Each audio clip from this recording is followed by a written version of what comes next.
Good evening. He was a fighter as a player, the same as a coach. But tonight, it's a different ball game for Jerry Sloan, a fight against Parkinson's, a disease with no cure, and against dementia. Dave?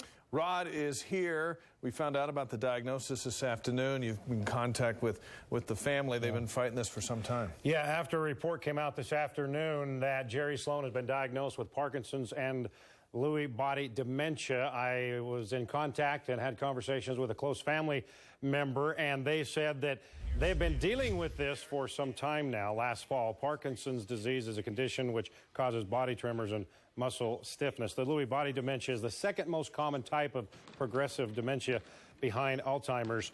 Jerry is 74 years old. He coached the Jazz for 23 seasons before retiring in 2011. His 1,221 career victories ranking him third all-time in NBA history, and he was inducted into the Basketball Hall of Fame in 2009. Now, for those of us who have seen Jerry the last couple of months at Jazz games, we've noticed something, and now we understand what it is, the effects of the Parkinson's disease. So, you know, tough news from a guy that's been so tough throughout his entire life, and to battle Parkinson's, and maybe even more so, the dementia is more alarming than Parkinson's.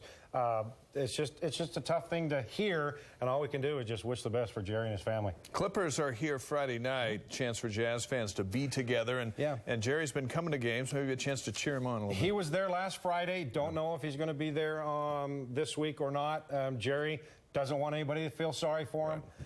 He would just kind of say, you know what, let's move on, let's get after this. But, yeah, if he's there, the Jazz fans will have their chance to say hi and go get him. All right, we'll see you a bit later in the broadcast. Ashley? The news is hitting Jazz fans rather hard, but the prognosis doesn't necessarily mean we'll be losing Coach Sloan anytime soon. News specialist Andrew Adams is live with that part of the story. Andrew?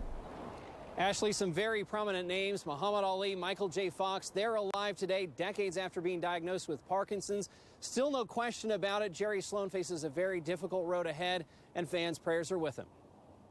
I heard you got Parkinson's. God bless you, Jerry Sloan. Virtually everywhere. I wish his family the best. A well wish for Jerry Sloan. Oh, that's so sad. Deepest sympathies for the Jazz legend, extending from the streets of Salt Lake City to social media. Even Governor Gary Herbert expressing his love for Sloan, who now faces perhaps the toughest test of his life, away from the basketball court.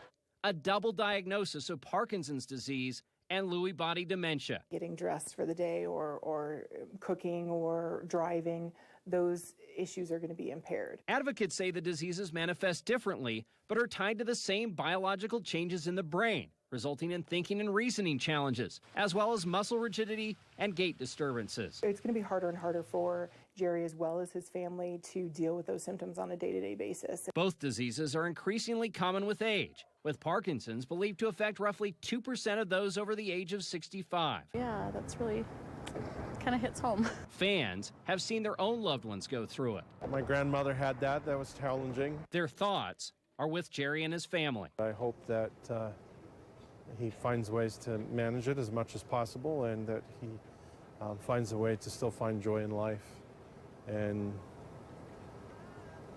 wish him the best. Advocates say a support network is so important for people dealing with these diseases, and for somebody like Sloan, who's made a huge difference for this franchise, I don't think he's going to have a hard time finding people who are willing to offer that support in the years to come. Back to you. All right, Andrew Adams live in Salt Lake for us tonight. Thanks.